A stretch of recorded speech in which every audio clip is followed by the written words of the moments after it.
और जो तीसरा वाला परत होता है इसको हम लोग बोलते हैं क्रूड, और क्रूड को जो है हम लोग नीफे भी बोलते हैं। क्यों बोलते हैं? तो यहाँ पे निकेल और फेरस। हेलो दोस्तों, welcome back to my channel education सब। और आज हम लोग करेंगे क्लास 7th का जो सेकंड चैप्टर है हमारी पृथ्वी के अंदर। ठीक है, तो पृथ्वी के अंदर हम लोग ताक झांक करेंगे और ये हमारा क्लास 7th का बुक है। तो देखिए, शुरू करने से पहले एक बात कहना चाहेंगे, एक रिक्वेस्ट है कि कृपया चैनल को लाइक और सब्सक्राइब जरूर कर लें। एक सब्सक्राइब से आपका कुछ नहीं जाएगा, इसमें पैसा तो लगता नहीं है और हमें मोटिवेशन मिलेगा। तो चलिए आप लोग शुरू करते हैं इसी मोटिवेशन के साथ कि आप लोग सब्सक्राइब करेंगे।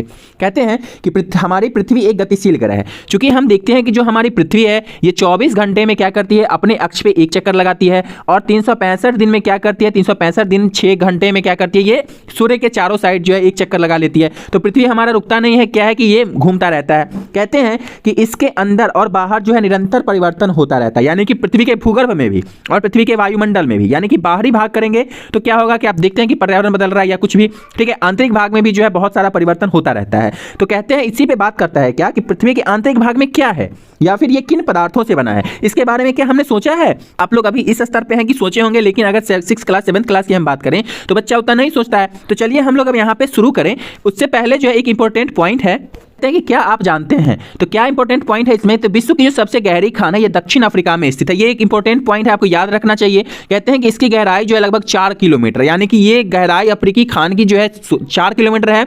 और जो इंजीनियर लोग हैं तेल के छिक के लिए क्या किए, इसको 6 किलोमीटर तक को खोद डाले हैं। ठीक है, तो ये आपका TRE सीटेट के पर्पज से काफी इंपॉर्टेंट है। अब कहता है कि अगर हम बात करेंगे पृथ्वी के केंद्र का, केंद्र तक पहुंचना जो है बिल्कुल असंभव है। ठीक है, कहां पे, तो यहां तक। तो कहता है कि लेकिन फिर भी क्या किया है कि अगर हम लोग चाहें वहां जाना तो समुद्र तल सतह से जो है 6000 किलोमीटर की गहराई तक खोदेंगे, तब हम लोग जो है यहाँ पे केंद्र में आ जाएंगे। लेकिन केंद्र में पहुंचना असंभव है, क्योंकि केंद्र में जो है इतना ज्यादा हीट है, इतना ज्यादा प्रेशर है कि कोई भी चीज वहां जाते जाते ही स्वतः नष्ट हो जाता है। तो चलिए हम लोग अब अपने अध्याय को शुरू करते हैं। पृथ्वी का आंतरिक भाग। तो कहते हैं कि एक प्याज की तरह पृथ्वी भी एक के ऊपर एक सेकेंडरी परतें बनी है। मेरे हिसाब से यहाँ पे एग्जांपल जो प्याज का लिया वो गलत है। अगर हम देखें नारियल का एग्जांपल, ठीक है, तो जो हमारा ऊपर वाला परत है क्या है, ठोस है, प्रॉपर्टी है। ठीक है, तो नारियल का ऊपर वाला जो भाग होता है खपरुइया, ठीक है, तो वो देखें। अगर उसके बाद हम दूसरा वाला पोर्शन देखें तो इसमें क्या रहता है आपको कि दूसरे वाले में है जो रहता है खाते हैं हम लोग, तो वो दूसरा वाला परत है। ठीक है, अब उसके बाद देखें तीसरे वाले पोर्शन पे, तो जो हमारा क्रूड है, ठीक है, ये क्या रहता है, हमेशा लिक्विड फॉर्म में रहता है। ठीक है, तो नारियल के अंदर भी क्या है आपको, पानी है। तो ये इस तरह समझिए कि पृथ्वी की हमारी संरचना जो है ऐसे करके तीन पार्ट बटा हुआ है। अब देखिए हम लोग शुरू करते हैं पहली परत से, यानी कि जो हमारा प्रॉपर्टी है उससे। तो कहते हैं कि पृथ्वी की जो ऊपरी सतह है, या फिर बात करें तो जो ऊपरी परत है उसको हम लोग क्या कहते हैं, प्रॉपर्टी कहते हैं। और यह क्या, ये सबसे पतली परत है, यानी कि जो हमारा प्रॉपर्टी है, ऊपर वाला भाग है जिस पे हमारा घर है, जिस पे हम लोग रहते हैं, ये सबसे पतला है। और कहता है जो महाद्वीपीय संहिता है, यानी कि जो हमारा महाद्वीप है, इसमें अगर बात करें तो 35 किलोमीटर तक, ठीक है, 35 किलोमीटर की जब हम गहराई करेंगे तहां तक। और समुद्र तल में अगर देखें, समुद्र के सतह से देखें तो 5 किलोमीटर तक जो है आपको प्रॉपर्टी मिलेगा। ठीक है, इसको हम लोग प्रॉपर्टी कहेंगे, या फिर स्थल मंडल के नाम से भी हम लोग क्या करते हैं, जानते हैं। अब देखिए कहता है कि आपको कि महाद्वीपीय संहिता जो है आपको क्या है, मुख्य रूप से सिलिका और एल्यूमिना जैसे खनिजों से बना हुआ है। ठीक है, किस किस का है, तो जो आपका ऊपरी परत है पृथ्वी का, ये किसका है, तो आपको सिलिका और एल्यूमिनियम से बना हुआ है। तो कहते हैं क्या कि इसी को जो हम लोग क्या कहते हैं, सियाल कहते हैं। ठीक है, सियाल कहने का तात्पर्य है कि सियाल यानी कि SI मतलब हुआ सिलिका, और एल्यूमिनियम का लिए हम लोग AL। तो यहाँ पे जो है देखते हैं क्या, तो सियाल यानी कि सिलिका और एल्यूमिनियम, तो इससे क्या है हमारा ऊपरी प्रॉपर्टी बना है। जो हमारा स्थल मंडल है वो है किसका, Cl का। कहते हैं कि महासागर, ठीक है, किसका, तो महासागर की प्रॉपर्टी जो है आपको किसका है, तो मुख्यतः सिलिका और मैग्नीशियम का बना हुआ है। तो ये यहाँ पे बहुत इंपॉर्टेंट हो जाता है कि जो महासागर की प्रॉपर्टी किसका है, तो सिलिका और मैग्नीशियम का बना हुआ है। अब देखिए जो महासागरीय प्रॉपर्टी की बात करें तो कहता है कि इसे ही हम लोग क्या कहते हैं, सीमा कहते हैं। ठीक है, आपको जब SCERT बुक का अध्ययन कीजिएगा तो वहां पे आपको सीमा दिखेगा। ठीक है, SIMA। ठीक है, क्यों है सीमा, तो कहता है कि यहाँ पे क्या है, तो सिलिका है, सिलिका का हम लोग SI लिए हैं, और मैग्नीशियम का हम लोग MA लिए हैं। ठीक है, तो इस तरह से सीमा है, लेकिन NCERT वाले बुक में क्या है, सीमे लिखे हुआ है। अब देखिए तो हम लोग समझ गए हैं कि जो हमारी दूसरी वाली परत है उसको हम लोग, पहली वाली परत को हम लोग क्या कहते हैं, तो इसको हम लोग CL कहते हैं, सियाल कहते हैं, जो हमारा स्थल मंडल है, जो हमारा प्रॉपर्टी है। दूसरे वाले परत को हम लोग क्या कहते हैं, सीमा कहते हैं। क्यों कहते हैं, तो यहाँ पे जो है सिलिका और मैग्नीशियम का जो है प्रचुर मात्रा में यहाँ पे आपको मिलेगा। अब कहते हैं कि प्रॉपर्टी के ठीक नीचे जो है आपको मेटल होता है, जो 2900 किलोमीटर की गहराई तक फैला होता है। यानी कि जो आपको सीमा वाला क्षेत्र है यहाँ पे क्या कहते हैं, 2900 किलोमीटर। जब पहला परत हम लोग देखें तो 35 किलोमीटर जो स्थल से था, और समुद्र में 5 किलोमीटर। लेकिन वहीं पे अगर हम बात करें किसका, तो आपको सीमा का, तो ये आपको कहाँ तक है, तो 2900 किलोमीटर तक है। ठीक है, याद रखने के लिए काफ़ी है। आगे चलते हैं तो कहता है क्या कि इसकी सबसे आंतरिक परत क्रोड है, यानी क्या, इसका तो देखिए यहाँ पे कहता है पृथ्वी है हमारा सबसे ऊपरी परत, हमारा क्या हो गया, प्रॉपर्टी हो गया, जिसको हम लोग क्या कहते हैं, स्थलमंडल कहते हैं, इसी को हम लोग क्या कहते हैं, सीएल कहते हैं, याद रखिएगा। दूसरा वाला पोर्शन जो है हमारा यहाँ से यहाँ तक, ये क्या हुआ, हमारा मेटल हुआ, इसी मेटल को हम लोग क्या कहते हैं, तो हम लोग कहते हैं सीमा। ठीक है, क्या कहते हैं हम लोग, सीमा। देखिए यहाँ पे लिखा हुआ है ये सीमा है, तो ये सेकंड परत है हमारा। और जो तीसरा वाला परत होता है इसको हम लोग बोलते हैं क्रूड, और क्रूड को जो है हम लोग नीफे भी बोलते हैं। क्यों बोलते हैं, तो यहाँ पे निकेल और फेरस का जो है प्रचुरता पाया जाता है। जैसे कि ऊपर वाले में सिलिका और मैग्नीशियम था, बीच वाले के सिलिका और एल्यूमिनियम था, सॉरी, जैसे अगर देखिए तो ऊपर वाले में सिलिका और एल्यूमिनियम था तो सियाल हो गया, दूसरे वाले में सिलिका और मैग्नीशियम है तो सीमा हो गया, और तीसरे वाले में क्या है हमारा, तो नीफे प्लस फेरस है। ठीक है, जो आगे दिया हुआ है, चलिए अध्ययन करते हैं उसका भी। तो जैसा कि हम लोग देखें कि सबसे आंतरिक परत है जो क्रोड कहलाता है, और क्रोड की त्रिज्या जो है कितनी है, तो 3500 किलोमीटर। तो ये जो है आपका लाइन बीपीएससी के पर्पज से, तैयारी के पर्पज से, सीटेट के पर्पज से काफी इंपॉर्टेंट है, चूंकि कोटेशन में दे देगा तो वहां पे कंफ्यूज हो जाएगा। तो जो क्रोड की त्रिज्या की बात करेगा तो 3500 किलोमीटर। कहते हैं कि निकेल एवं लोहे से बनी हुई है, तो हम पहले ही बताए हैं कि नीफे कहते हैं। क्यों कहते हैं, तो निकेल का एनआई है और फेरस का जो है एफई है। ठीक है, तो फेरस मतलब लोहा और निकेल तो निकेल ही है, तो इसी का बना हुआ है क्या, हमारा क्रोड। कहते हैं कि जो केंद्रीय क्रोड है, यानी कि जो हमारा क्रोड वाला पोर्शन है, हमारा थर्ड वाला पोर्शन था, ये किस चीज का है, तो आपको निकेल और फेरस का है। और ये जो है क्या, यहाँ पे बहुत ज्यादा हाई टेम्परेचर है और काफी ज्यादा जो है हाई प्रेशर है, तो यहाँ पे क्या है, उच्च जो है दाब और तापमान मिलेगा आपको। इतना ही बात समझना है जो आपको एग्जाम के पर्पज से काफी इंपॉर्टेंट है। आगे चलते हैं, तो देखिए इधर जो है आपको देता है कि क्या आप जानते हैं, तो क्या जानना है, कहता है कि जो देखिए हम लोग अभी पृथ्वी का 3 परत देखे हैं। ठीक है, कौन कौन सा, तो एक देखे हैं सियाल, दूसरा देखे सीमा, और तीसरा देखे नीफे। तो ये तीनों परत में अगर हम आयतन की बात करें तो कहता है कि आयतन के क्षेत्रफल, आयतन की दृष्टि से अगर है तो 1% हिस्सा जो है प्रॉपर्टी है, यानी कि ऊपर वाला पार्ट जो है आपको 1% है, जो आपका मेटल है सेकेंड वाला पोर्शन है ये आपको 84% है, याद रखिएगा। दूसरा वाला कितना है, तो 84%। तीसरा वाला का बात करें तो कहता है क्या कि 15%, यानी कि ये वाला पोर्शन है आपको आयतन में पृथ्वी का 15% भाग लेकर के बैठा हुआ है। अब देखिए एक चीज और याद रखने योग्य है कि पृथ्वी की अगर हम त्रिज्या की बात करेंगे तो 6371 किलोमीटर है। वहीं अगर आपको क्रोड की बात करेगा, क्रोड की त्रिज्या की बात करेगा तो 3500 किलोमीटर। इसके अलावा अगर आपको कहेगा कि प्रॉपर्टी के ठीक नीचे जो हमारा मेटल है कितना किलोमीटर तक है, तो 2900 किलोमीटर तक है, याद रखिएगा। और आपको सबसे ज्यादा इंपॉर्टेंट बात क्या याद रखना है कि यहाँ पे जो आपको दे रखा है, सबसे ऊपर मेटल है, सॉरी सबसे ऊपर जो आपका प्रॉपर्टी है जिसको सियाल बोलते हैं, दूसरा वाला मेटल है जिसको हम लोग सीमा बोलते हैं, और तीसरा वाला आपका क्रोड है जिसको हम लोग नीफे बोलते हैं। तो ये काफी इंपॉर्टेंट हो जाता है। हिस्सा की बात करेगा तो ये आपका कितना है, 1% है, फिर आपको 84% है, और फिर जो है आपको कितना है, तो आपको 15% है। तो हमारा अगला पॉइंट जो है आपका है सेल एवं खनिज। तो देखिए सेल और खनिज जो है काफी इंपॉर्टेंट चैप्टर हो जाता है, और ये दर क्लास आपको आगे बढ़ता जाएगा, पीछा नहीं छोड़ेगा जब तक आप एग्जाम पास नहीं कीजिएगा। ठीक है, तो हम लोग पढ़ के इसलिए रहे हैं समझने के लिए, चूंकि एक शिक्षक बनेंगे, कहीं पे अगर किसी को एक्सप्लेन करना हो तो अच्छे से बता पाएंगे, तो इसलिए क्या है कि थोड़ा सा अध्ययन आवश्यक है अच्छे से। तो आप लोग वीडियो के साथ बने रहें। तो कहता है क्या है कि शब्द की उत्पत्ति। तो देखिए सबसे पहले हम शब्दों की उत्पत्ति को समझ लेते हैं। तो देखिए कहता क्या है आपको कि इग्नियस क्या है, तो आपको लैटिन शब्द है जो क्या है, इग्निस से निकला है। अब इग्निस का अर्थ क्या होता है, अग्नि, यानी कि हमारा जो पहला वाला पार्ट है वो अग्नि है। दूसरा है सेडिमेंट्री। तो सेडिमेंट्री में क्या आता है आपको तो सेडिमेंट्री क्या है, तो ये भी एक लैटिन शब्द जो है सेडिमेंट से निकला है, जिसका अर्थ होता है स्थिर। ठीक है, अब देखिए इग्निस वाला को हम लोग आग्नेय चट्टान कहते हैं, सेडिमेंट्री वाला को अवशेदी चट्टान कहते हैं। ठीक है, अवसाद कहते हैं, अवशेद। अब देखिए तीसरा है मेटामॉर्फिक, जिसको ग्रीक शब्द जो है मेटामॉर्फस से निकला है, और जिसका अर्थ होता है रूप परिवर्तन, यानी कि इसको हम लोग कायांतरित या रूपांतरित चट्टान कहते हैं। तो वो आपको मेटामॉर्फिक हो गया, जिसको आप शादी बोलते हैं वो सेडिमेंट्री हो गया, और जिसको आग्नेय बोलते हैं वो आपका इग्नियस हो गया। तो आइए आप शुरू करते हैं, काफी इंपॉर्टेंट पॉइंट है, इसको छोड़ना नहीं है।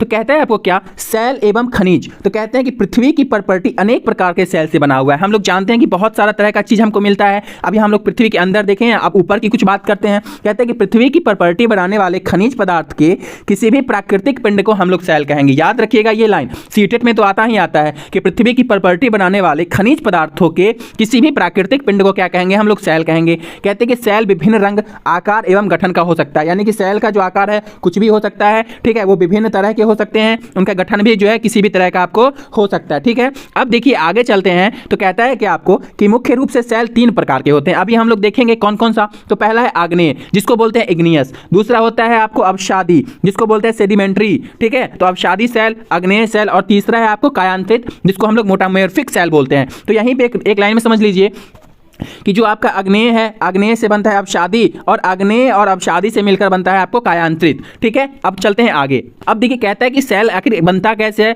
या फिर कैसे कैसे होता है। तो कहता है कि द्रवित मैग्मा जो है ठंडा होकर ठोस हो जाता है, और जो द्रवित मैग्मा ठंडा होकर ठोस होता है और इससे जो सेल बनता है उसी को हम लोग आग्नेय सेल कहते हैं। यानी कि मैग्मा ठंडा होकर बनने हुए सेल को हम लोग आग्नेय सेल कहते हैं, और इसे प्राथमिक सेल भी कहते हैं, चूंकि ये सबसे पहले बनता है। और आग्नेय सेल का अगर देखिएगा तो 2 टाइप्स होता है, 2 प्रकार का होता है। पहला होता है अंतर्भेदी सेल और दूसरा होता है आपको बहिर्भेदी सेल। अब अंतर्भेदी और बहिर्भेदी क्या होता है, तो देखिए कहता है कि जब ज्वालामुखी से निकलने वाले लावे की कल्पना कर सकते हैं। अब देखिए तो वहां से जो लावा निकलता है इतना गर्म होता है कि जिस चीज पे पड़े वो सत्यानाश हो जाए। तो कहते हैं कि वास्तव में आग की तरह लाल द्रवित मैग्मा ही क्या होता है, लावा होता है। तो याद रखिएगा कि जो आग की तरह द्रवित मैग्मा है वही लावा है, जो पृथ्वी के आंतरिक भाग से निकलकर क्या होता है कि सतह पे आता है। यानी कि अगर देखिएगा तो ये पृथ्वी है हमारा, यहाँ पे जो लावा है द्रवित मैग्मा यही क्या करता है, ऊपर निकलता है, और जो हमारा पर्वत है, पहाड़ है, मैदान, तो वहां से क्या होता है आपको बाहर निकलता है। अब देखिए कहते हैं क्या कि जब द्रवित लावा जो है पृथ्वी की सतह पर आता है तो यह तेजी से ठंडा होकर के ठोस बन जाता है। यानी कि जो लावा यहां से निकला और पृथ्वी पे आया, ये केवल तुरंत ठंडा हुआ और ठंडा होकर ठोस बन गया। कहते हैं कि प्रॉपर्टी इस प्रकार से बने सेल को ही बहिर्भेदी आग्नेय सेल कहते हैं। यानी कि जो द्रवित मैग्मा बाहर निकला और ठोस बन गया, ठीक है, ठंडा हुआ ठोस बन गया, तो इसे क्या कहेंगे हम लोग, बहिर्भेदी सेल कहेंगे। यानी कि पृथ्वी के प्रॉपर्टी पे आके बना। कहते हैं क्या कि जो बहिर्भेदी सेल है, बहिर्भेदी आग्नेय सेल है, तो इसकी संरचना जो है बहुत महीन दाने वाली होती है। तो उदाहरण के लिए बेसाल्ट और दक्कन का पठार जो है आपको बेसाल्ट सेल से बना है। तो ये क्वेश्चन जो है आपको एग्जाम में देता है, भर भर के देता है। तो याद रखिएगा कि आपको जब भी बात करेगा बहिर्भेदी आग्नेय सेल का, तो ये क्या होता है, इसका संरचना काफ़ी महीन दाने वाला होता है। और अगर बात कीजिएगा तो जो बेसाल्ट चट्टान है, ठीक है, जब बेसाल्ट सेल है तो ये कहाँ है, तो दक्कन का पठार जो है आपका पूरा का पूरा बेसाल्ट सेल से बना है। कहते हैं इसी में देखिए जो दूसरा टाइप्स वाला है अंतर्भेदी आग्नेय सेल, तो ये कैसे बनता है, तो कहता है कि द्रवित मैग्मा कभी कभी भू प्रॉपर्टी के अंदर जो है गहराई में ही ठंडा हो जाता है, और इस प्रकार बने ठोस सेलों को हम लोग क्या कहते हैं, अंतर्भेदी आग्नेय सेल कहते हैं। क्योंकि हमारा जो है ये कहता है क्या कि जब हम अगर बात करें पृथ्वी का, जो इसमें अगर बात करें अति का ज्वालामुखी का, तो जब कुछ लावा जो है यहाँ से निकलता है, ठीक है, मान लेते हैं कि ये है आपका पहाड़, यहाँ से निकला, तो कुछ जो है इसके अंदर भी जो है आपको क्या होता है, ठंडा हो जाता है, और ये जो ठंडा होता है यही आपका अंतर्भेदी आग्नेय सेल कहलाता है। अब अंदर जो ठंडा होगा तो क्या होता है कि ये धीरे धीरे ठंडा होता है, और इस कारण जो इसमें बड़े दाना ले लेते हैं, तो इसमें बड़ा बड़ा दाना का जो है ये रूप ले लेता है। जैसे अगर बात कीजिएगा तो ग्रेनाइट जो है आपको अंतर्भेदी आग्नेय सेल का जो एक अच्छा उदाहरण है। अब देखिए जो लेई मसाले बनाने तथा दानों का चूर्ण बनाने के लिए जो अगर बात करेंगे तो जिस अपघर्षण पत्थर यानी कि जिस सिलवट का हम लोग सिलौटी का उपयोग करते हैं वो ग्रेनाइट के बने होते हैं। तो इस चीज़ से क्या हुआ, आप लोग समझ गए हैं कि सेल हमारा 2 प्रकार का है, एक बहिर्भेदी आग्नेय सेल है, एक अंतर्भेदी आग्नेय सेल है। और दोनों को जो अगर मिला दें, सिर्फ आग्नेय सेल की बात करें हम लोग, तो आग्नेय सेल क्या है, आपको प्राथमिक सेल भी कहलाता है, याद रखिएगा। और प्राथमिक सेल या आग्नेय सेल का जो है 2 पार्ट है, एक कौन सा है कि बहिर्भेदी आग्नेय सेल है और एक अंतर्भेदी आग्नेय सेल है। समझ लीजिएगा, एक स्टोरी के टाइप पे बताते हैं कि क्या होता है कि जब कोई आदमी गुस्सा है, या आप ही गुस्सा है कभी कभी, ठीक है, तो जब क्या होता है आप अच्छे से फूट जाते हैं, या फिर मान लीजिए किसी पे गुस्सा है और उसका भड़ास जो आप उस पर निकाल लेते हैं, तो क्या होता है कि आप जल्दी ठंडा हो जाते हैं, कूल डाउन हो जाते हैं, ठीक है, तो आपके अंदर खटास नहीं रहता है। तो इसी तरह का होता है कौन सा, तो बहिर्भेदी आग्नेय सेल। अगर देखिए आप जो है अंदर क्या कर रहे हैं कि गुस्सा को दबा रहे हैं, अपना गुस्सा निकाल नहीं रहे हैं किसी पे, तो क्या होगा कि आपके अंदर ना वो जो खटास है बढ़ जाएगा, ठीक है, वो क्या रहेगा, भीतर नहीं रह जाएगा, दब जाएगा। तो क्या होगा, अब वो बड़ा रूप ले लेगा, और जब कभी आपको पता चलेगा तो विस्फोट हो जाएगा। तो जो आप दबा के रख रहे हैं, अंदर में रख रहे हैं, तो क्या हो रहा है, उसका दाना बड़ा हो जा रहा है, गुस्सा का रीजन का, ठीक है। तो इस तरह समझिएगा कि अंतर्भेदी सेल क्या होता है, जब आप अपने अंदर गुस्सा दबा लेते हैं, और बहिर्भेदी आग्नेय सेल क्या होगा, जब आपका गुस्सा बाहर किसी पे फूट पड़ता है। तो ये आग्नेय सेल का जो है उदाहरण है। क्या जीवाश्म, तो कहता है सेल की परतों में दबे मृत पौधे एवं जंतुओं के अवशेष को हम लोग क्या कहते हैं, जीवाश्म कहते हैं। यानी कि जो भी सेल की परत बन रही है, परत दर परत, इसमें जो भी जीव जंतु पेड़ पौधा दब गया, मर गया, उसी को जो है उसका जो अवशेष होगा उसी को हम लोग जीवाश्म कहेंगे। अब देखिए कहते हैं हम लोग दूसरे पे चलते हैं, अवसाद पे। तो कहते हैं कि अवसादी चट्टान पे या अवसादी शैल पे, तो कहता है कि सेल लुढ़क कर, चटक कर, एक दूसरे से टकरा कर छोटे छोटे टुकड़ों में जो है टूट जाते हैं, ठीक है, किसे, तो टूट जाते हैं टुकड़ों में। तो आग्नेय सेल की बात कर रहे हैं यहाँ पे। कहते हैं कि ये अवसाद हवा, जल आदि के द्वारा एक स्थान से दूसरे स्थान तक पहुंचकर जो है क्या होता है, जमा होता है। तो इसमें नहीं दिया हुआ है जो अवसादी सेल है वो पानी के अंदर भी जमता है और पानी के बाहर भी जमता है, वो किसी और वीडियो में हम बताएंगे जो SCRT वाला पॉइंट है आपका वो। तो कहते हैं क्या कि दूसरे स्थान पे पहुंच जाते हैं हवा के माध्यम से या जल के माध्यम से। कहते हैं ये दृढ़ अवस्था दबकर जो है एक कठोर सेल के रूप में बन जाता है, यानी कि जो है हमारा क्या है कि एक आया, दूसरा आया, तीसरा आया, चौथा आया, तो ये क्या है परत दर परत जो है आपको जमता गया और जमने के बाद क्या हुआ कि एक चट्टान का रूप ले लेता है, तो यही आपको अवसादी सेल कहलाता है। कहते हैं कि इसी प्रकार का जो सेल है आपको अवसादी सेल कहलाया। कहते हैं उदाहरण के लिए बलुआ पत्थर रेत के दानों से बनता है। सेलों में पौधे, जानवरों एवं अन्य सूक्ष्म जीवाणु जो कभी इन सेलों पर रहे हैं के जीवाश्म भी जो है आपको हो सकते हैं, यानी जीवाश्म किस में मिलेगा तो अवसादी सेल में मिलेगा। ठीक है, अब आगे चलते हैं। कहता है कि अग्नेय एवं अवसादी सेल उच्च ताप एवं दाब के कारण क्या होते हैं कायांतरित सेल में परिवर्तित हो जाते हैं, यानी कि जो रूपांतरित सेल है उसी को हम लोग कायांतरित कहते हैं। तो किस किस से बना आपको, एक बना अग्नेय से और एक अवसादी से, यानी कि दोनों का परिवर्तन होता है तो कायांतरित सेल बनता है। कहते हैं उदाहरण के लिए चिकनी मिट्टी स्लेट में और चूना पत्थर जो संगमरमर में परिवर्तित हो जाता है। तो संगमरमर जो है या फिर स्लेट जो है किसका, तो कायांतरित या रूपांतरित चट्टान का जो है एग्जाम्पल हुआ, याद रखिएगा कि सेल हमारे लिए बहुत उपयोगी हैं। कैसे उपयोगी हैं, तो कठोर सेल का उपयोग हम लोग सड़क, घर, इमारत के लिए एक प्रयोग में लाते हैं। अगर हम पत्थरों का उपयोग देखें तो कई तरह के खेल में भी करते हैं। देखिए हम लोग 7 पत्थर जो पिट्टू कहते हैं, यानी कि जैसे कि ऐसे ऐसे करके जो है 7 को पत्थर रख देते थे और बॉल से जो है इस पर क्या करते थे मारते थे और पत्थर चटक जाता था, तो हम लोग क्या करते थे बॉल उठा के जो भी 2 ग्रुप रहता था तो उसको जब पिट्टो चढ़ाने आता था तो उसको मारते थे। तो 7 पत्थर जो है पत्थरों से होता है। एक है चिड्डी बड्डी, ठीक है, क्या है आपको चिबिड्डी, यानी कि स्टूप या किटकिट जो होता है जो लड़की सब खेलती है ऐसे करके खाना बना लेती है, ठीक है, और इसी में क्या करती है वो लोग अपना ऐसे खाना बना के किटकिट किटकिट करके खेलती है।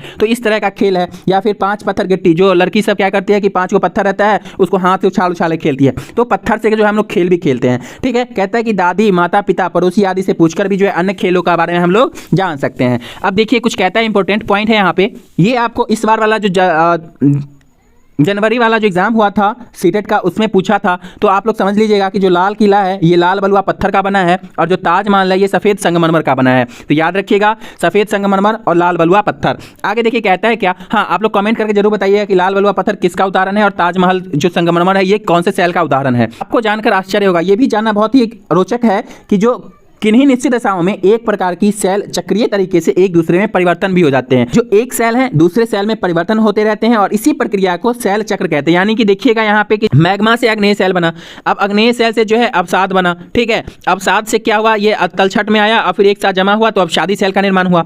अब अवसादी सेल से क्या हुआ, तो अग्नेय सेल से और अवसादी सेल से क्या हुआ, कायांतरित सेल बना।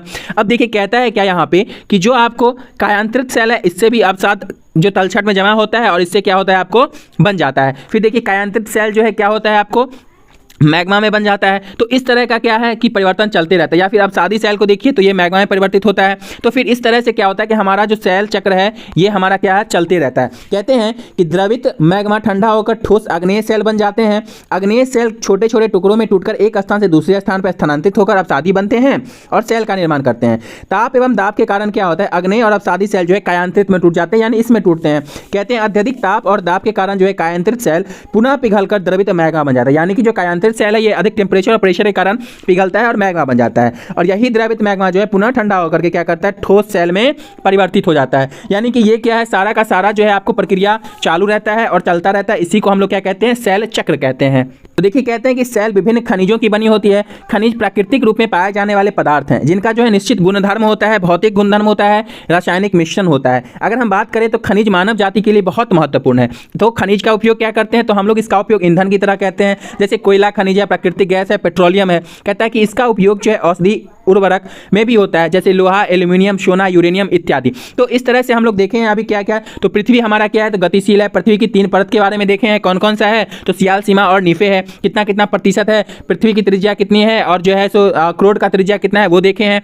अब देखिए इसके बाद हम लोग खनिज के बारे में जाने हैं। तो इस तरह से जो हमारा 7th क्लास का जो सेकंड चैप्टर है वो हमारा समाप्त होता है। कल से हम लोग करेंगे चैप्टर 3 जो अभी हम लोग का चल रहा है। ये चल रहा है आपको, ये चल रहा है हमारा ज्योग्राफी। और ज्योग्राफी जिनका भी बीपीएससी में है, जिनका भी सीटेट में है, आता ही है सीटेट में, एस्टेट में जिनका ज्योग्राफी है, तो उनके लिए काफ़ी अच्छा है क्योंकि लाइन बाय लाइन करवा रहे हैं। ठीक है, तो आप लोग भी पढ़िए और कमेंट में जरूर बताइए कि आप लोगों को ये वीडियो कैसा लगा। तो फिर मिलते हैं अगले वीडियो में, तब तक के लिए चैनल को लाइक, सब्सक्राइब और शेयर जरूर कर दें। जो लोग सब्सक्राइब किए हैं उनका धन्यवाद, जो लोग वीडियो देखते हैं उनका भी बहुत बहुत धन्यवाद। ठीक है, टाटा बाय बाय।